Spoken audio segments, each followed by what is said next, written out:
Hi guys. तो आज मैं स्टार्ट करने जा रहा हूँ कार्बन एंड इट्स कंपाउंड का थर्ड पार्ट। तो आइए देखते हैं हम लोग इसमें क्या पढ़ने वाले हैं। तो पहले हम लोग पढ़ेंगे वर्सेटाइल नेचर ऑफ कार्बन के बारे में, और सेकंड हम लोग पढ़ेंगे सैचुरेटेड और अनसैचुरेटेड कंपाउंड्स के बारे में। ठीक है, तो हम लोग शुरू करते हैं इस टॉपिक का मतलब समझते हुए।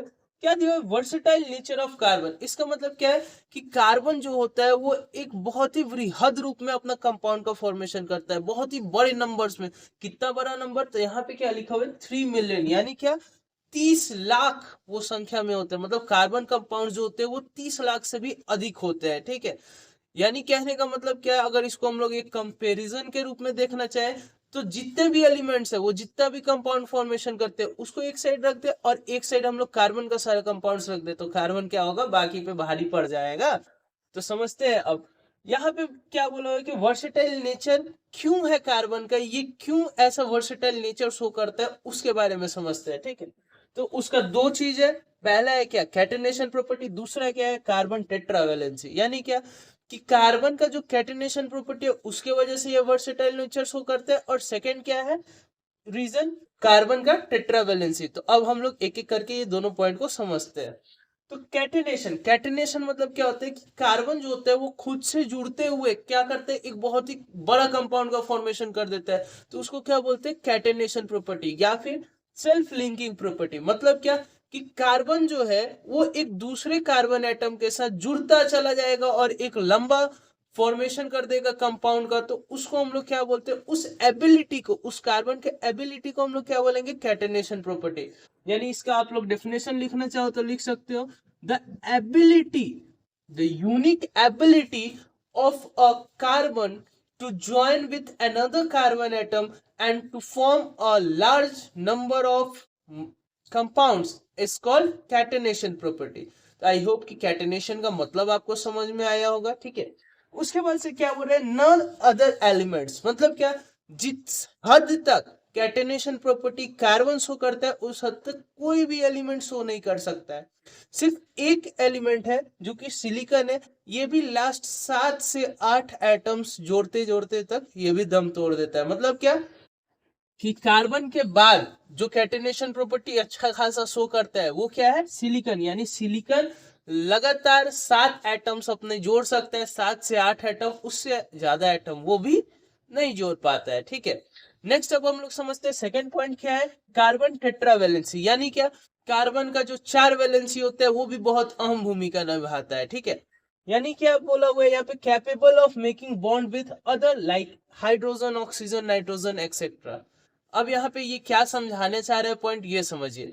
तो कार्बन जो होता है उसके पास कितने इलेक्ट्रॉन्स का पावर रहते हैं, कितने इलेक्ट्रॉन्स वो शेयर कर सकता है, तो 4 इलेक्ट्रॉन्स वो शेयर कर सकता है। यानी क्या, कार्बन के पास एबिलिटी है 4 बॉन्ड फॉर्मेशन करने का। ठीक है, यानी जो कार्बन है वो 4 बॉन्ड या तो अदर 4 कार्बन से मिलकर के बना सकते हैं, या फिर वो अदर एलिमेंट्स को जोड़ सकता है। अदर 4 एलिमेंट्स, मोनोवेलेंट एलिमेंट्स जो होंगे उनको खुद के साथ वो जोड़ सकता है। कुल मिला के कहने का बात क्या है, कार्बन का टेट्रावैलेंसी उसको किस चीज के योग्य बनाता है, ताकि वो क्या कर पाए, 4 बॉन्ड बना पाए। या तो वो कार्बन के हो सकते हैं या फिर अदर एलिमेंट्स के हो सकते हैं। वो अदर एलिमेंट्स क्या हो सकते हैं, हाइड्रोजन हो सकता है, ऑक्सीजन या फिर नाइट्रोजन हो सकता है, और भी अदर एलिमेंट्स हो सकते हैं जैसे सल्फर हो गया। ठीक है, नेक्स्ट देखिए क्या बोला हुआ है, अदर एलिमेंट मोर स्टेबल। मतलब कहने का इसका क्या है कि कार्बन जो है वो दूसरे एलिमेंट्स के साथ जब वो बॉन्ड बनाता है तो वो ज्यादा स्टेबल होते हैं कंपैरेटिव टू कार्बन, और कार्बन आपस में बॉन्ड बनाए। तो ऐसा क्यों होता है, क्योंकि जो कार्बन का साइज होता है न्यूक्लियस का, वो क्या होता है, बहुत ही ज्यादा छोटा होता है। ठीक है, जिसके कारण से क्या होता है, अब देखिए जितना ज्यादा छोटा रहेगा कार्बन का साइज, न्यूक्लियर पावर जो होगा, न्यूक्लियर फोर्स जो होगा उसका उतना ही ज्यादा लगेगा किस पे, शेयर्ड पेयर ऑफ इलेक्ट्रॉन्स पे, ताकि वो क्या कर पाए, उसको ज्यादा अपने तरफ खींच के रख पाए। इस वजह से क्या होता है कि कार्बन जो होता है जब अदर एलिमेंट्स के साथ अपना बॉन्ड का फॉर्मेशन करता है और बड़े नंबर ऑफ कंपाउंड्स बनाता है तो वो ज्यादा स्टेबल होते हैं। तो आई होप कि आपको वर्सेटाइल नेचर पूरे तरीके से क्लियर हुआ होगा। अब देखिए नेक्स्ट जो है हम लोग क्या पढ़ेंगे कि कार्बन जो होता है वो कंपाउंड्स तो बहुत सारे बनाते हैं, ये तो हमें पता चल गया। ठीक है, बट किस तरीके का कंपाउंड्स, तो ऐसा हो सकता है कि कार्बन जो हो वो ऐसे स्ट्रेट लाइन में जुड़ता चला गया हो। ठीक है, दूसरा क्या हो सकता है कि कार्बन ऐसे स्ट्रेट लाइन में जुड़ा हो और कहीं से उसका ब्रांच निकल गया हो। तीसरा क्या हो सकता है कि कार्बन जो है वो क्या बना दिया हो आपका, cyclic structure, ring like structure बना दिया हो। तो ये सब के बारे में हम लोग नेक्स्ट पार्ट में पढ़ेंगे। अभी हम लोग जानते हैं कि सैचुरेटेड और अनसैचुरेटेड कार्बन कंपाउंड्स क्या होते हैं, ठीक है। तो गाइस पहले हम लोग हाइड्रोकार्बन देखते हैं, उसके बाद सैचुरेटेड अनसैचुरेटेड कंपाउंड्स देखेंगे। तो देखिए क्या होता है, हाइड्रोकार्बन क्या होता है, तो जिस कंपाउंड में सिर्फ कार्बन हो और हाइड्रोजन हो उसे हम लोग क्या बोलते हैं, हाइड्रोकार्बन्स। फॉर एन एग्जाम्पल देखिए, जैसे एक सी हो गया और बाकी 4 H उससे ज्वाइन हो, तो ये क्या हो जाएगा, हाइड्रोकार्बन कंपाउंड। क्यों, क्योंकि यहाँ पे देख रहे हो कि सिर्फ सी है और एच है, संख्या नहीं पूछा गया। इसमें क्या बोला गया, सिर्फ वैसा कंपाउंड जिसमें सिर्फ कार्बन हो और हाइड्रोजन हो। तो इस कंपाउंड में सिर्फ कार्बन और हाइड्रोजन है, तो इस कंपाउंड को हम लोग क्या बोल सकते हैं, हाइड्रोकार्बन कंपाउंड्स बोल सकते हैं। अब जैसे दूसरा एग्जांपल अगर हम लोग देखें, सी एच हो गया, यहाँ पे सी एल हो गया, यहाँ एच हो गया, यहाँ एच हो गया। तो अब ये जो कंपाउंड है हाइड्रोकार्बन कंपाउंड नहीं है। क्यों नहीं है, क्योंकि यहाँ पे हम लोग देख सकते हैं 3 हाइड्रोजन ज्वाइन है बट एक Cl ज्वाइन है, मतलब क्या, एक क्लोरीन ज्वाइन है। इस वजह से ये क्या नहीं होगा, आपका हाइड्रोकार्बन नहीं होगा। तो आई थिंक ये आपको हाइड्रोकार्बन क्या होता है ये समझ में आ चुका होगा। अब नेक्स्ट हम लोग क्या देखते हैं कि सैचुरेटेड कंपाउंड्स क्या होते हैं, तो वैसे कंपाउंड्स जिसमें सिर्फ क्या होता है, सिंगल बॉन्ड होता है, उसे हम लोग क्या बोलते हैं, saturated compounds.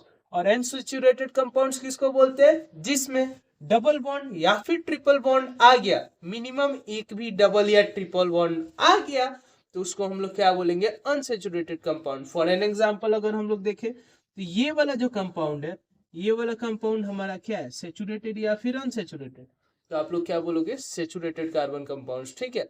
Saturated carbon compounds में क्या होता है, सिर्फ सिंगल बॉन्ड रहता है, ठीक है। और अनसैचुरेटेड में क्या रहता है, डबल बॉन्ड रह सकता है या फिर ट्रिपल बॉन्ड रह सकता है, ठीक है। आई होप कि आपको इतना बात क्लियर हुआ होगा। उसके बाद हम लोग समझते हैं जो सिंगल बॉन्ड होता है, ठीक है, जो सिंगल बॉन्ड होता है उसका जितना भी ग्रुप होता है, मतलब कार्बन कार्बन के बीच में जब भी अगर सिंगल बॉन्ड रहेगा तो उसे हम लोग क्या बोलते हैं, उस पूरे कंपाउंड को हम लोग क्या बोल सकते हैं, ये किस फैमिली से बिलोंग कर रहा है, अल्केन फैमिली से। कौन से फैमिली, अल्केन फैमिली, ठीक है। और जो डबल बॉन्ड होगा, मतलब क्या, 2 कार्बन्स के बीच में, मिनिमम 2 कार्बन्स के बीच में अगर एक डबल बॉन्ड लगा है तो उसे हम लोग क्या बोलते हैं, वो कौन से फैमिली से बिलोंग करेगा, अल्कीन फैमिली से। किस फैमिली से, अल्कीन फैमिली से, ठीक है। अगर 2 कार्बन्स के बीच में कोई भी एक कंपाउंड है, अगर उनमें से 2 कार्बन्स के बीच में अगर मिनिमम एक ट्रिपल बॉन्ड है तो उसे हम लोग क्या बोलेंगे, वो कौन से फैमिली से बिलोंग करेगा, अल्काइन फैमिली से। किस फैमिली से, अल्काइन फैमिली से। आई होप कि आपको इतना बात क्लियर होगा। हमेशा याद रखना, डबल बॉन्ड जरूरी नहीं है कि सभी कार्बन्स के बीच में होगा, मिनिमम कोई 2 कार्बन्स के बीच में एक डबल बॉन्ड हुआ तो उसको हम लोग क्या बोल देंगे, अल्कीन। वैसे ही अल्काइन का भी केस है, बट अल्केन के केस में सभी के बीच में, सभी कार्बन्स के बीच में सिंगल बॉन्ड होना चाहिए। तो आई होप कि आपको ये वीडियो अच्छा लगा हो। अगर आपको किसी भी तरीके का प्रॉब्लम हुआ होगा तो आप प्लीज कमेंट कीजिए और मुझे मेरा कमी बताइए, ठीक है। और अगर आपको अच्छा लगा हो तो please like and share and subscribe. Thank you.